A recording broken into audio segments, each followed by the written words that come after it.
ഇത്രയും കൂടിയ ചെറുപ്പക്കാരോടും ആദ്യമായിട്ട് ഇങ്ങനെ ഞാൻ വന്ന് പ്രസംഗിക്കുമ്പോ നിങ്ങളോട് എനിക്ക് പറയാനുള്ളത്, ലോകം ഇങ്ങനെയാണ്. ഇടതുഭാഗത്ത് കല്ല്, വലതുഭാഗത്ത് മുള്ള്. അതിന്റെ നടുവിലൂടെ നാം സഞ്ചരിച്ചു പോകുമ്പോ ആ സഞ്ചാരത്തിന്റെ ഇടയിൽ ചിലപ്പോൾ കാലിൽ കല്ല് തട്ടാം, ചിലപ്പോൾ മുള്ള് അറിയാതെ ഒന്ന് കയറാം. എന്നാലും തഖ്വ എന്ന് പറഞ്ഞാൽ അള്ളാഹുവിന്റെ ഖുർആൻ പറഞ്ഞത്, ഇത്ര സൂക്ഷ്മമായി പോയാലും കല്ലിന്റെയും മുള്ളിന്റെ ഇടയിലൂടെ പോയാൽ ചിലപ്പോ കാലൊന്ന് കല്ലിൽ തട്ടൂലേ? നിങ്ങളെന്താ മുതുകാടാ? അറിയാതെ മുള്ളൊന്ന് കാലിൽ തറയ്ക്കില്ലയോ? തറയ്ക്കും. അപ്പൊ ബുദ്ധിമാൻ എന്താ ചെയ്യുക? അത് മാത്രം പറഞ്ഞ് ഞാൻ പോവാൻ. ആ തറച്ച മുള്ള് വീണ്ടും അകത്തോട്ട് കയറ്റൂലല്ലോ. ഒന്നുകിൽ മുള്ളുമല്ലേ വെളിയിൽ കളയും, അല്ലെങ്കിൽ കല്ലിൽ കാല് തട്ടിയാൽ പിന്നെ അത് തട്ടാതിരിക്കാൻ ഇതാണ് തഖ്വ. തട്ടി അറിയാതെ തട്ടിപ്പോയി, പക്ഷേ പിന്നെ ഇത് തട്ടാതെ നോക്കുക എന്നതാണ് ഈ സമാനിൽ നമുക്ക് വേണ്ടേണ്ട ഏറ്റവും പ്രധാനപ്പെട്ട തഖ്വ. പാപം ചെയ്യരുത് എന്നൊക്കെ പറഞ്ഞാൽ അതിന് കഴിയാത്തൊരു സാഹചര്യത്തിലേക്ക് നമ്മൾ പോവാൻ. കണ്ണു തുറന്ന പാപം, കാലുകൊണ്ട് നടന്ന പാപം, ചിന്തിച്ചാല് പാപം. ആ മതിലോട്ട് നോക്കിയാൽ തന്നെ അടൽ സുള്ളിയാണ്. പക്ഷേ സൗദി അറേബ്യയിലും ദുബൈയൊക്കെ കുറിച്ച് എന്ത് പറഞ്ഞാലും നാഷിർ കൂടെ യാത്ര ചെയ്യുമ്പോൾ സൈൻ ബോർഡ് വെച്ചിട്ടുണ്ട്, ലാ തൻസ ദിക്റല്ലാഹ്. കുറെ കഴിയുമ്പോ വാഹനത്തിൽ സഞ്ചരിക്കുമ്പോൾ കുൽ സുബ്ഹാനല്ലാഹ്, കുറച്ച് കഴിയുമ്പോ കുൽ അൽഹംദുലില്ലാഹ്. അറബ് രാഷ്ട്രങ്ങളിൽ മുഴുവൻ സൈൻ ബോർഡുകളിൽ അതാണ്. നമ്മുടെ ഇടയിലോട്ട് ഭാര്യയും മക്കളുമായും മതിലിൽ നോക്കിയിട്ട് സഞ്ചരിക്കാൻ കഴിയാത്ത, തിന്മയുടെ വാക്കുകളല്ലാതെ കാണാൻ കഴിയാത്തൊരു ലോകത്താണ് ചെറുപ്പക്കാരെ നമ്മൾ ജീവിക്കുക. കണ്ണുകൊണ്ട് തോന്നുന്നത് പാപമാണ്. മതിലോട്ട് നോക്കി പ്രകമ്പനം കൊള്ളിപ്പിച്ച പ്രകടനം കാണാൻ വരിക അന്തർഭാഷയിൽ. പോകാണ്ടെന്ന് വിചാരിക്കാത്തവനെ പോലെ എടുത്തുകൊണ്ടുപോകും. ഒരെടുത്തുകൊണ്ട് മതിയല്ലോ. ഞാനൊരിക്കൽ കാഞ്ഞിരപ്പള്ളി വഴി യാത്ര ചെയ്യുമ്പോൾ ഒരു കാല് നഷ്ടപ്പെട്ട ഒരു ചെറുപ്പക്കാരൻ, അയാൾ ഓട്ടോ ഓടിച്ചാ ജീവിക്കുക, ഓട്ടോറിക്ഷ. എന്റെ വാഹനം പുറകിലുണ്ട്. ഞാൻ അതിന്റെ പുറകിൽ നോക്കിയപ്പോൾ അയാൾ എഴുതി വെച്ചിരിക്കുന്നു, സ്ത്രീധനം സമൂഹത്തിന് ആപത്ത്. ഞാൻ അത് ആരെന്നറിയാൻ നോക്കിയപ്പോൾ ആ ചെറുപ്പക്കാരൻ ഒരു കാലില്ല, അയാൾ ഒറ്റക്കാലിലാണ് ഓടിക്കുക. ഓട്ടോയുടെ മുമ്പിൽ എഴുതി വെച്ചിരിക്കുന്നു, അല്ലാഹുവിനെ ഭയപ്പെടുക. യഥാർത്ഥത്തിൽ ഒരു കാലില്ലെങ്കിലും തന്റെ ഭാര്യക്കും മക്കൾക്കുമുള്ള ഭക്ഷണത്തിന് വേണ്ടി പെടാപ്പാടോടുമ്പോഴും ആ ചെറുപ്പക്കാരൻ ഒരു ദൈവത്ത് നിർവഹിക്കുന്നുണ്ട്, തന്റെ ഓട്ടോയിൽ എഴുതി വെച്ചതുകൊണ്ട്. അല്ലേ? നമ്മളാണെങ്കിൽ ഇവിടത്തെ ഓട്ടോ ഇവിടെ വേണ്ട, പോട്ട്, ഞാൻ നാളെ ഇതുവഴി പോകാനുള്ള. നമ്മൾ വേറെ ഓട്ടോയിലൊക്കെ നോക്കി എന്താ എഴുതി വെക്കുക? മോഹിച്ചത് എന്റെ തെറ്റ്, മോഹിപ്പിച്ചതോ നിന്റെ തെറ്റ്. ആ സമയത്തും ഒരു ദൈവത്ത് അള്ളാഹുവിന്റെ മുമ്പിൽ. ഇതാണ് ഈ സമാനിലെ തഖ്വ എന്ന് ഞാൻ ഓർമ്മിപ്പിക്കുകയാണ്. കാരണം പണ്ടൊക്കെ വാള് പറഞ്ഞാല് വ്യഭിചരിക്കരുത് എന്ന് പറയാം. പക്ഷെ ഇന്ന് ന്യൂ ജനറേഷനോട്, എന്താ ന്യൂ ജനറേഷൻ ഫ്രീക്കന്മാരോട്, അവരോട് പറയാൻ കഴിയാത്ത എന്താ ന്യൂ ജനറേഷൻ ഫ്രീക്കന്മാരെന്നറിയോ? ഞാൻ തന്നെ അതിനെ വിശദീകരിച്ച് പറഞ്ഞാൽ, ന്യൂ ജനറേഷൻ എന്ന് പറഞ്ഞാൽ ആ അണുകുടത്തിൽ ജനിച്ചിട്ട് ആധുനിക രാസവള നിർമ്മാണശാലയുടെ ഉപോൽപ്പന്നങ്ങളായി KFCയും ബർഗറും പിസയും മാത്രം തിന്നു പരിശീലിച്ച, രാവിലെ കിടക്കപ്പാടിൽ നിന്ന് എഴുന്നേറ്റായി മൊബൈൽ ഡാറ്റയുടെ ബാലൻസ് ചെക്ക് ചെയ്ത് നോക്കുന്ന, ഒരു ജീവിയിൽ താഴെയാണെങ്കിൽ പിന്നെ മറ്റൊരാളോട് വൈരാഗ്യത്തിന്റെ ഭാവത്തോടെ നടന്നുപോയി വൈകുന്നേരത്തിനുള്ളിൽ മൊബൈൽ ഡാറ്റയുടെ ബാലൻസ് നോക്കി താകുലപ്പെടുന്ന, പാതിരാ സമയത്ത് എങ്ങനെയെങ്കിലും വേറൊരുത്തന്നെ മടിശ്ശേരിയിൽ പിടിച്ചിട്ടാണെങ്കിലും അത് ബാലൻസ് നിർമ്മിച്ച് പാതിരാത്രി 6 മണിയാറ് സൈബർ കഫേകളിലും സ്വന്തം പ്രൈവറ്റ് റൂമുകളിലും ലോകത്തുള്ള 140 രാഷ്ട്രത്തിൽ ഏതൊക്കെ പെണ്ണ് തുണിയുരിഞ്ഞാടിയാലും അത് മുഴുവൻ എന്നെ www.com തിരിച്ചറിഞ്ഞ് പാതിരാ സമയത്തെല്ലാം കണ്ണും ആസ്വദിച്ചും ഉറക്കുന്നുണ്ട്. കണ്ണിനെ തടിക തലോടുമ്പോ ലാപ്ടോപ്പിന്റെ ഡെസ്ക്ടോപ്പിലേക്ക് തലചരിച്ച് കിടന്നുറങ്ങുന്ന, ഇതേവരെ രാവിലെ സൂര്യോദയം കണ്ടിട്ടില്ലാത്ത, മധ്യാഹ്നത്തിന് മാത്രം എഴുന്നേറ്റ് പരിശീലിച്ച, അവര് സുബഹിയുടെ ബാങ്ക് കേട്ടിട്ടില്ല, അവര് സൂര്യോദയം കണ്ടിട്ടില്ല, മധ്യാഹ്നം മാത്രം പരിചയമുള്ള യൂറോപ്പിന്റെ വേഷവിധാനങ്ങളുമായി കിടന്നുറങ്ങുന്ന എന്റെ ന്യൂ ജനറേഷൻ ചെറുപ്പക്കാരാ, മഹാനായ ഉബയ്യ് ഇബ്നു കഅബ് റളിയല്ലാഹു അൻഹു പറയാ, അറിയാതെ നടന്നു പോകുമ്പോ കാലെങ്ങാനും കല്ലിൽ നിന്ന് തട്ടിയാലും കല്ലിൽ നിന്ന് മുള്ളു നിറച്ചാലും പിന്നെയും ഇതിനെ തറയ്ക്കാൻ ഇടവരരുത്. പിന്നെയും ആ കാല് പോയി കല്ലിൽ വീണ്ടും വീണ്ടും തട്ടരുത്. ഒരു സത്യവിശ്വാസി ഒരേ മാളത്തിൽ നിന്ന് 2 പ്രാവശ്യം പാമ്പ് കടിക്കുകയില്ല. പിന്നെ നിന്നെ 2 പ്രാവശ്യം കടിക്കാൻ പാടില്ല. അതുകൊണ്ടാണ് ഹബീബായ നബി മുഹമ്മദ് മുസ്തഫ സല്ലല്ലാഹു അലൈഹി വസല്ലം മദീനത്തെ പള്ളിയിൽ ഖുർആൻ പഠിപ്പിച്ചുകൊണ്ടിരിക്കുമ്പോ അല്ലാഹുവിന്റെ റസൂലിന്റെ അടുക്കലേക്ക് വന്നിട്ട് ഒരു ചെറുപ്പക്കാരൻ വിളിച്ചു പറഞ്ഞില്ലേ, നബിയേ തഹിർനി യാ റസൂലല്ലാഹ്, എന്നെ ഒന്ന് ശുദ്ധീകരിക്കണേ നബിയേ. മായിസ് റളിയല്ലാഹു തആല അൻഹു, നബിയേ ഞാൻ വ്യഭിചരിച്ചു നബിയേ. വ്യഭിചരിച്ചെന്നല്ല, വ്യഭിചരിച്ചില്ലെന്നല്ല, അറിയാതെ ആരും കാണാതെ ഞാൻ വ്യഭിചരിച്ചു നബിയേ. എന്നെ എറിഞ്ഞു കൊല്ലലേ നബിയേ. ചരിത്രം നമുക്കറിയാം. മരുഭൂമിയുടെ മാറിടത്തിലേക്ക് ഇറക്കിനെത്തിയിട്ട് കൂട്ടുകാരെ കല്ലിരിക്കുന്ന കരിങ്കല്ല് കൊണ്ട് ഏറിയുമ്പോ ശരീരത്തിലൂടെ രക്തം ഇങ്ങനെ തടം തല്ലി തടകി തന്റെ തലയിലേക്ക് കരിങ്കല്ലുകളെ പാഞ്ഞു വന്ന് തല പൊട്ടിച്ചു തരുമ്പോ സ്വയം ഏറ്റെടുത്തതാണ്. മറ്റൊരാള് കണ്ടിട്ടില്ല, മൂന്നാമതൊരാൾ അറിഞ്ഞിട്ടില്ല. പക്ഷേ ആ സമയത്തും മായിസിനറിയാം, ആരും അറിഞ്ഞില്ലെങ്കിലും എന്റെ അല്ലാഹു അറിയാതിരിക്കില്ലല്ലോ. അല്ലാഹു യഅലമു മാ തുകിന്നു സുദൂറുഹും വമാ യുഅ്ലിനൂൻ. ഹൃദയത്തിന്റെ വഞ്ചനയുടെ നോട്ടം പോലും തിരിച്ചറിയുന്ന എന്റെ അല്ലാഹു കാണാതിരുന്നിട്ടില്ലല്ലോ. അവനറിയാതെ ചെയ്യാൻ കഴിയില്ലല്ലോ. അവൻ അറിഞ്ഞാലും അവൻ എനിക്ക് പുറത്തു തരുന്നവനാണല്ലോ. സത്താറു ഗഫാറു വഹീഹേ ബന്ദോം ഗംഖാറു വഹീഹേ. ചെറുപ്പക്കാരാ, നീ തെറ്റ് ചെയ്താൽ നിന്റെ കൂട്ടുകാരനെ വിശ്വസിക്കാൻ പറ്റുമോ? അവൻ ആളുകളോട് പറഞ്ഞു നിൽക്കും, അവനാ തെറ്റ് ചെയ്തിട്ടുണ്ട്. നമ്മളൊരു തെറ്റ് ചെയ്തത് മറ്റൊരാളറിഞ്ഞാൽ അത് മൂടി വെക്കുന്നവരാരാണുള്ളത്? പക്ഷേ നിനക്കറിയുമോ ചെറുപ്പക്കാരെ, നീ ഒരു തെറ്റ് ചെയ്താൽ നിന്റെ തൊട്ടടുത്ത് കിടക്കുന്ന ഭാര്യ കാണുന്നതിനേക്കാൾ മുമ്പേ കാണുന്നത് നിന്റെ അല്ലാഹുവാ. അവൻ അറിയാതെ ഒരു തെറ്റും നമ്മൾ ചെയ്തിട്ടില്ല. പക്ഷേ എല്ലാം അറിയുന്ന അല്ലാഹുക്ക് മറ്റൊരു വിശേഷണം കൂടിയുണ്ട്. അവനാണ് സത്താർ. അവൻ പൊറുക്കുന്നവൻ മാത്രമല്ല, സത്താറുന്നവൻ മൂടി വെക്കുന്നവൻ കൂടിയാണ്. നമ്മൾ ചെയ്തതൊക്കെ പടച്ചിറപ്പ് മൂടി വെക്കാതെ ജനങ്ങളുടെ മുമ്പിൽ വെളിയാക്കിയിരുന്നെങ്കിൽ നമ്മളൊക്കെ ഈ ദുനിയാവിൽ എങ്ങനെയാ തലപൊക്കി നടക്കുക? അവനാണ് ഗഫാർ, അവനാണ് സത്താർ. മൂടി വെക്കുന്നവൻ അവനാണ്. മൂടി വെച്ചറപ്പിന്റെ മുമ്പിൽ പോയിട്ട് ഞാനിത് ചെയ്തു പോയി അല്ലാ. കരിങ്കൽ ചീലുകൾ സ്വയം ഏറ്റുവാങ്ങി തലച്ചോറ് ചിതറിത്തെറിക്കുമ്പോ നിങ്ങൾ ഓർക്കണം, ഒരു പോലീസ് സ്റ്റേഷൻ പോലും നിലവിലില്ലാത്ത, ഒരു ലോക്കൽ പോലീസും നടന്നു പോകാത്ത കാലഘട്ടത്തിലാ സ്വയം കുറ്റവിചാരണ നടത്തിയിട്ട് കടന്നു വരുന്നത്. അവസാനം തലച്ചോറ് ചിതറിയിട്ട് താഴെ വീണും മരണത്തിന് മുമ്പിൽ പിടയുമ്പോ ഹബീബായ മുത്ത് വന്നിട്ട് ആ ശരീരമെടുത്ത് മടിയിലേക്ക് വെച്ചപ്പോ എന്റെ മായിസേ യാ റസൂലല്ലാഹ്, യാ റസൂലല്ലാഹ്. നബിയെ, തൊട്ടടുത്ത മണിക്കൂർ മുമ്പ് എന്റെ കടയിലോട്ട് വന്നൊരു പെണ്ണിനെ ശാരീരികമായി ബന്ധപ്പെട്ടവനാണ് ഞാൻ. പിശാചെന്നെ ചതിച്ചു നബിയെ. എന്റെ റബ്ബതറിഞ്ഞു എനിക്ക് ഉറപ്പുള്ളപ്പോ പരലോകത്ത് തന്നിട്ട് നരകത്തിന്റെ തീനാളങ്ങളെ ഏടിപ്പിടിക്കാൻ എനിക്ക് മായിസിന് കഴിയില്ല നബിയെ. ആളുകളെ കരിങ്കല്ല് വെച്ച് മനുഷ്യരെറിഞ്ഞപ്പോ മായിസിന് വേദനിച്ചു പോയി. നാളെ പരലോകത്ത് ചെല്ലുമ്പോ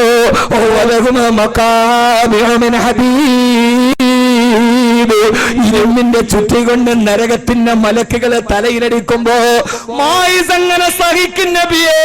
അതുകൊണ്ടാണ് ഞാൻ ഇവിടെ വെച്ച് തന്നെ ഈ ശിക്ഷ ഏറ്റുവാങ്ങിയത്. മായിസേ, നിനക്കെന്തുണ്ട് ചോദിക്കാൻ? അവസാന സമയം ആരംഭപ്പൂവിന്റെ മടിയിലെ തല വെച്ചിട്ട് മായിസ് റളിയല്ലാഹു തആല ചോദിച്ചൊരു ചോദ്യമുണ്ട്. യാ റസൂലല്ലാഹ്, വേദനിക്കുന്ന നബിയെ, എന്നെ മാംസം ഇടിഞ്ഞു പൊളിഞ്ഞു, എന്റെ തല പൊട്ടിച്ചു തെറി, എന്റെ രക്തം ഇന്ന് മരുഭൂമിയുടെ മണലിന്റെ ഇട്ട പാനീയമായി. പക്ഷേ ഇതെല്ലാം ഏറ്റിട്ട് ഞാൻ മരിച്ചുപോയ നാളെ പടച്ചിറപ്പിന്റെ പരലോകത്ത് പരിഭ്രാന്തിയോടെ നിൽക്കുമ്പോ, നരകം മാടി നിൽക്കുമ്പോ, അവിടെയും ഇതേ തെറ്റിന്റെ പേരിൽ നരകത്തിലും എനിക്ക് ശിക്ഷയുണ്ടോ? യാ റസൂലല്ലാഹ്. ആ സമയത്താണ് ഹബീബായ മുത്തുനബി പറഞ്ഞു കൊടുത്തത്, ഇന്ന ഉമ്മത്തി ഹാദിഹി ഉമ്മത്തും മർഹൂമ ലാ യുഅദ്ദിബുഹുമുല്ലാഹു ബിഅദാബൈ. എന്റെ സമൂഹത്തിന് അല്ലാഹു ധാരാളം കരുണ ചെയ്തിട്ടുണ്ട്. ഒരു തെറ്റിന്റെ പേരിൽ 2 പ്രാവശ്യം അവരെ ശിക്ഷിക്കപ്പെടുകയില്ല. അതുകൊണ്ട് എന്റെ പ്രിയപ്പെട്ട സഹോദരങ്ങളെ, സഹോദരിമാരെ, തെറ്റ് ചെയ്യാത്തവനെ കുറിച്ചല്ല പറയുന്നത്. തെറ്റിലേക്ക് വഴുതിപ്പോകുന്ന ഞാനും നിങ്ങളും അടക്കമുള്ളവരോട് നമുക്കാണ് സ്വർഗം കാത്തിരിക്കുന്നത്.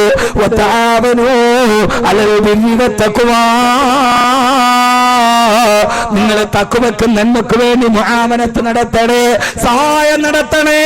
ഇവിടെ വെച്ച് തന്നെ നമ്മുടെ ജീവിതത്തിന്റെ തെറ്റുകൾ മുഴുവനും അല്ലാഹുവിനോട് മാപ്പിരണ്ട്. ഇനി ഒരിക്കലും കാലുപോയി കല്ലിൽ തട്ടാറ്, ഇനി ഒന്ന് മുള്ളുകൊള്ളാറ് അതിന്റെ ഇടയിലൂടെ ജീവിക്കാൻ കഴിയണേ. ഈ പ്രണയമെന്ന 3 അക്ഷരത്തിന്റെ പേരിൽ ഒരു ജന്മത്തിന്റെ കടപ്പാട് മുഴുവനും കല്യാണപ്പന്തല്ല 1 മണിക്കൂറിന് മുമ്പ് കരഞ്ഞു തീർത്തു പോകുന്ന പെണ്ണ്, ഇറങ്ങിപ്പോകുന്ന പെണ്ണ്. പ്രണയമെന്ന 3 അക്ഷരത്തിന്റെ പേരിൽ മാതാപിതാക്കള്, ഉമ്മാന്റെ ഗർഭപാത്രത്തിന്റെ പേറ്റുനോവ് മറന്നുപോയ തലമുറ, വാപ്പാടൻ നെടുവീർപ്പിന്റെ വേർപ്പിന്റെ അധ്വാനത്തിന്റെ ആ പെളിനീരിന്റെ അറവറിയാത്ത വേദന. അഞ്ചല് ചന്തയിലേക്ക് പോയാൽ രാവിലെ നിങ്ങൾ അഞ്ചല് ചന്തയിൽ പോകണം. 100 കിലോയുടെ ചാക്കും ദീർഘത്ത് വെച്ചിട്ട് ചന്തയിലൂടെ നടന്നു പോകുന്ന നമ്മുടെ വാപ്പയെ കാണാം, പട്ടിണി പാവങ്ങളെ കാണാം. അവന്റെ മുതുക് കുനിഞ്ഞത് അവന്റെ മുതുകിലിരിക്കുന്ന കിണ്ടൽ ചാക്കിന്റെ ഭാരമല്ല, അവന്റെ മക്കളെ പഠിപ്പിക്കാനുള്ള, അവന്റെ മകളെ കെട്ടിച്ചു വിടാനുള്ള, അവന് സ്വന്തമായിട്ടൊരു വീട് വെക്കാനുള്ള അവന്റെ ഏറ്റവും വലിയ ഭാരമാണ് അവന്റെ മുതുകിനെ കുനിപ്പിച്ചത്. ആ മുതുകിന്റെ കുനിപ്പറിയാറ് അവസാനം ക്ഷയരോഗം പിടിച്ചിട്ട് സിറ്റൗട്ടിലിരുന്നിട്ട് ചുമക്കുമ്പോ വാപ്പയുടെ അനാരോഗ്യത്തിന്റെ പൊന്നുമോനെ, നീ ഇന്ന് അനുഭവിക്കുന്ന തണൽ നിന്റെ വാപ്പ അനുഭവിച്ച വെയിലാണെന്ന് തിരിച്ചറിയാൻ, നീ ഇന്ന് അനുഭവിക്കുന്ന തണൽ നിന്റെ വാപ്പ അനുഭവിച്ച വെയിലാണെന്ന് തിരിച്ചറിയാൻ കഴിയുന്നൊരു തഖ്വയിലേക്ക് കടന്നു പോകണേ. പ്രണയമെന്ന 3 അക്ഷരത്തിന്റെ പേരിൽ പ്രണയം പണ്ടുമുണ്ടായിട്ടുണ്ട്. പ്രണയമെന്നത് മൊയ്തീൻ പഠിപ്പിച്ചതല്ല, പ്രണയമെന്നത് സിനിമാക്കാരൻ പഠിപ്പിച്ചതല്ല. മക്കയിലൊരു ചെറുപ്പക്കാരൻ ഉണ്ടായിരുന്നത്രേ. ഇശാനിസ്കാരം കഴിഞ്ഞിട്ട് അയാൾ തിരിച്ചു പോകുമ്പോഴാണ് അയാളെ കാമുകിയുടെ വീട്ടിലൂടെയാ നടന്നു പോവുക. ആ കാമുകിയെ കണ്ടപ്പോ ചെറുപ്പക്കാരൻ ഇശ കിടഞ്ഞിട്ട് പോവുകയാണ്. വർഷയില് സെക്കൻഡ് ഷോ കിടഞ്ഞ് പോകുന്ന വഴിക്കല്ല. ആ ചെറുപ്പക്കാരൻ പറഞ്ഞു, പെണ്ണേ, നിന്റെ ശരീരം ഞാൻ മോഹിക്കുന്നു പെണ്ണേ, നിന്നോട് പ്രണയമുണ്ട്, നിന്റെ ശരീരം എനിക്ക് ആഗ്രഹമുണ്ട്. ആ സമയത്താ മക്കാര് പെണ്ണ് പറഞ്ഞ മറുപടി എന്റെ സഹോദരിമാരോട് ഓർമ്മിപ്പിക്കുകയാ. ആ പെണ്ണ് പറഞ്ഞ് കാമുകൻ വന്ന് വിളിച്ചപ്പോ വാപ്പയെ മറന്ന് ഉമ്മയെ മറന്ന് കൂട്ടുകാരുടെ സഹായത്തോടെ ഇറങ്ങിപ്പോയില്ല. രാത്രിയിൽ വാതിലടച്ചിട്ട് കിടപ്പറയിലേക്ക് പോയില്ല. ആ പെണ്ണെന്ന കാമുകി പെണ്ണ് പറഞ്ഞതേരുന്നൊരു ചെറുപ്പക്കാരാ, നീ എന്നോട് പറഞ്ഞ പ്രണയം, നീ എന്നോട് പറഞ്ഞ ആഗ്രഹമുണ്ടല്ലോ,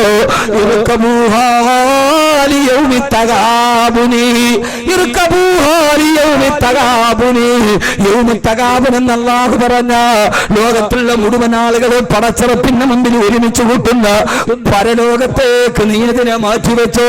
നാളെ നീ പറയുന്ന പ്രണയം കണ്ട്, നീ പറയുന്ന മോഹം കണ്ട് മഹിസറയിൽ എന്തെങ്കിലും പ്രയോജനമുണ്ടെങ്കിൽ അതിന് ഞാൻ തയ്യാറാണ് കാമുകനെ എന്ന് മറുപടി പറഞ്ഞു മക്കയിലെ പെൺകുട്ടി.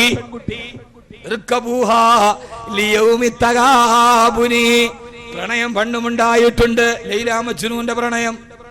ആ പെണ്ണ് പറഞ്ഞു, ഇതുകൊണ്ട് നമുക്ക് എന്തെങ്കിലും ഗുണം മഹ്ശറയിൽ കിട്ടുമെങ്കിൽ ഞാൻ റെഡിയാണ്. ഇതാണ് തഖ്വയുള്ള പെണ്ണ്. ഇത് കാമുകൻ കാമുകിയോട് പറഞ്ഞതാണ്, അല്ലാതെ വടിയെ പോയപ്പോ ആദ്യമായിട്ട് പറഞ്ഞതല്ല. പ്രണയമുണ്ടാവാം, പ്രണയം എല്ലായിടത്തും. ലൈലാ മജ്നൂൻ എന്താ പ്രണയം? ബദറുൽ മുനീർ എന്താ പ്രണയം? പണ്ട് കാലത്തെ പ്രണയം പോലെ ഒരു പ്രണയം ഇന്നില്ല. രമണനും ചങ്ങമ്പുഴയൊക്കെ വെറുതെയാണ്. അതിനേക്കാൾ വലിയ പ്രണയം ഇംറുൽ ഖൈസിന്റെ പ്രണയം. ഈ പ്രണയത്തിൽ തന്നെ മോശമായത് കലർത്തിയ ആളുകളുണ്ട്.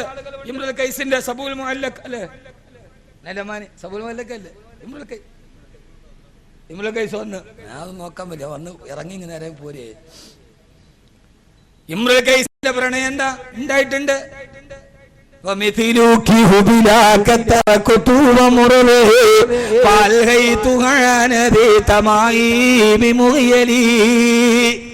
എന്നൊക്കെ പ്രണയത്തിൽ കാമംഗലത്തി പാടിയ പ്രണയനായകന്മാർ അത് മനസ്സിലാകേണ്ടവർക്ക് മനസ്സിലായാ മതി. ഉണ്ടായിട്ടുണ്ട്. പക്ഷേ പ്രേമം നടിച്ച പെണ്ണിനെ കിടപ്പറയിൽ കൊണ്ടുപോയി എല്ലാ കവറിനെടുത്തിട്ടത് വീഡിയോയിൽ പിന്നെ നെറ്റിൽ അപ്ലോഡ് ചെയ്ത കാമുകന്മാര് പഴയകാലത്തുണ്ടായിട്ടില്ല.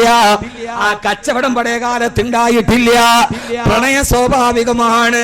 ഒരു സഹാബി വന്നിട്ട് നബിയോട് പറഞ്ഞു, നബിയെ ഞാൻ അറിയാതൊരു പെണ്ണിനെ ചുംബിച്ചു നബിയെ. ഇപ്പൊ ന്യൂ ജനറേഷനാണ് ഈ വാള് പറയണത്. സംഭവിച്ചു പോയി, ഉറപ്പാണ്. ഇപ്പൊ എല്ലാം കഴിഞ്ഞു. നബിയെ ഞാൻ ചുംബിച്ചു പോയി, എന്നെ എറിഞ്ഞു കൊല്ല്. അല്ലാണ്ട് റസൂല് പറഞ്ഞു ചുംബിച്ചതേ ഉള്ളൂ. പ്രണയൊക്കെ ഇങ്ങനെ തുടങ്ങിയ ആ സമയത്ത് അതാണ് തഖ്വ, തിരിച്ചറിവാണ് തഖ്വ. നബിയെ എന്നെ എറിഞ്ഞു കൊല്ല്. അല്ലാഹുവിന്റെ റസൂല് പറഞ്ഞു ചുംബിച്ചതേ ഉള്ളെങ്കിൽ എറിഞ്ഞു കൊല്ലണ്ട. ആകാശലോകത്തു നിന്ന് ഗഗനലോകത്തു നിന്ന് ദിവ്യബോധനത്തിന്റെ വെളിപാടുമായി റൂഹുൽ അമീൻ മലക്ക് ജിബ്രീൽ അലൈഹിസ്സലാത്തു വസ്സലാം വന്ന് നബിയേ അഖിമിസ്സലാത്ത തറഫിയൻ നഹാരി വസുലഫൻ മിനൽ ലൈൽ ഇന്നൽ ഹസനാതി യുദഹിബിന സയ്യാത് ദാലിക ദിക്റാ ലിസാകിരീൻ. 5 വഖത്ത് നിസ്കാരം കൃത്യമായിട്ട് അനുഷ്ഠിക്കാൻ പറയും നബിയേ. ഇന്നൽ ഹസനാതി യുദഹിബിന സയ്യാത്. തിന്മ ചെയ്താൽ നന്മകൾ വർദ്ധിപ്പിക്കണം. അപ്പൊ തിന്മദാന ഇല്ലാതാവും.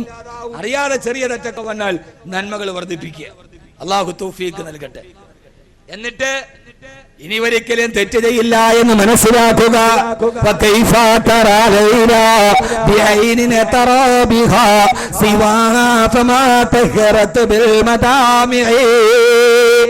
മജ്നൂൻ പാടിയതാണ്, ഞാൻ എന്റെ കണ്ണുകൊണ്ട് ലൈലയല്ലാത്തൊരു പെണ്ണിനെ കണ്ടാൽ, ലൈലയല്ലാത്തൊരു പെണ്ണിനെ ഞാൻ എന്റെ കണ്ണുകൊണ്ട് കണ്ടാൽ എന്റെ കണ്ണിന് അഴുക്കായി പോയി, ഞാൻ എന്റെ കാമുകിയെ വഞ്ചിച്ചു പോയി. ഇനി എന്റെ കണ്ണുകൊണ്ട് ലൈലയെ കാണണമെങ്കിൽ ആ കണ്ണ് ഞാൻ കണ്ണുനീര് കൊണ്ട് കഴുകി ശുദ്ധിയാക്കണം. എന്നാലേ പിന്നെ എന്റെ കണ്ണുകൊണ്ട് ലൈലയെ കാണാൻ പറ്റൂ.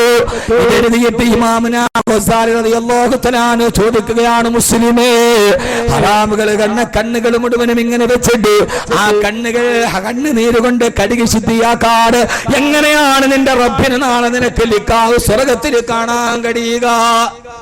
ഇമാമുനാ ഗസാലി ചോദിച്ച് കരഞ്ഞങ്ങട് കഴുകണ്ടേ, എന്നിട്ട് അല്ലാഹനെ കാണണ്ടേ, തഖ്വയോടെ ജീവിക്കണ്ടേ.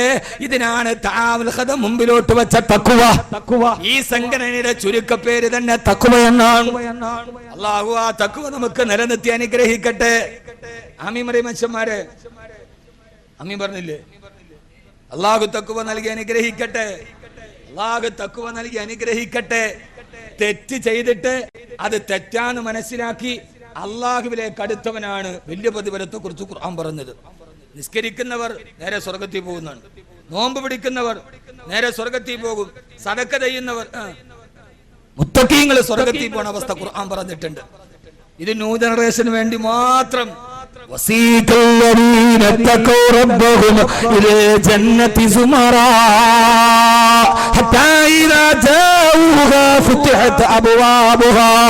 മുത്തഖീങ്ങൾ സ്വർഗത്തിന്റെ മുമ്പിലെത്തുമ്പോ വാതിൽ താനേ തുറക്കപ്പെടും.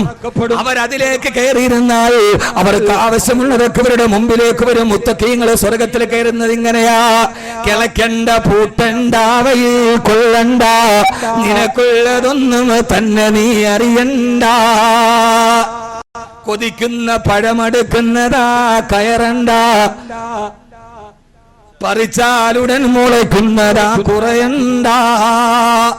നമ്മുടെ കൊല്ലം ജില്ലയുടെ സ്വകാര്യ അഭിമാനമായിരുന്ന ബഹുമാനനായ തടവ മുഹമ്മദ് കുഞ്ഞു മൗലവി നവ്വറല്ലാഹു മർക്കദ ഇന്നും ഒരു തെക്കൻ ജില്ലക്കാരെന്ന രീതിയിൽ വടക്കൻ മലബാർ പോകുമ്പോ അഭിമാനമേടെന്നറിയോ? വടക്കൻ മലബാർ പോയി എവിടെ വാള് പറഞ്ഞാലും ആളുകൾ പറയും തടവ ഉസ്താദ് ഇവിടെ വാള് പറഞ്ഞിട്ടുണ്ട്. തടവ ഉസ്താദ് വാള് പറയാത്തൊരു മഹല്ല് വടക്കൻ മലബാറിലില്ല. അങ്ങനത്തെ മഹാപണ്ഡിതൻ